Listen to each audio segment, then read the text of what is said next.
XFM Business News. O garon sa detalye na sa atong business news, gilauman nga musaka pag-usaba partner ang presyo ng gasolina. So bad news para sa ato sab nga mga motorista.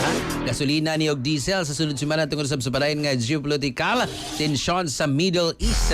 Sumakang Leo Villas, presidente sa Jetty Petroleum, ang diesel mahimong musaka og 80 centavos hangtod na 1 peso kada litro, samtang gasolina posibleng musaka usab og 1 peso 40 centavos ngadto na sa 1 peso 60 centavos kada litro base ni sa paglihok sa kalibutanong merkado niadtong Huwebes. Niadtong Martes, misa ang presyo sa gasolina og 60 centavos kada litro, samtang ang diesel ug kerosene misa ka usab og 1.20 o 1 peso 20 centavos kada litro. Mato ni Villas nga ang kawalay kasiguruhan sa rehiyon nakip ng risgo sa gubat tali sa United States ug Iran nagpadayon sa pagpataas sa presyo sa krudo.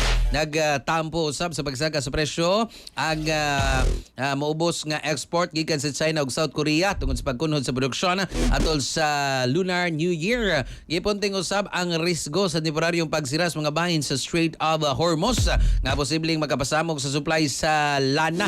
Apan mato ni Villas, ang posibleng pagtaas sa produksyon sa OPEC Plus countries gikan sa Abril imong makatabang usab sa pagpugong sa mas dako nga pagsaka sa presyo sa umaabot. Express Balita. Express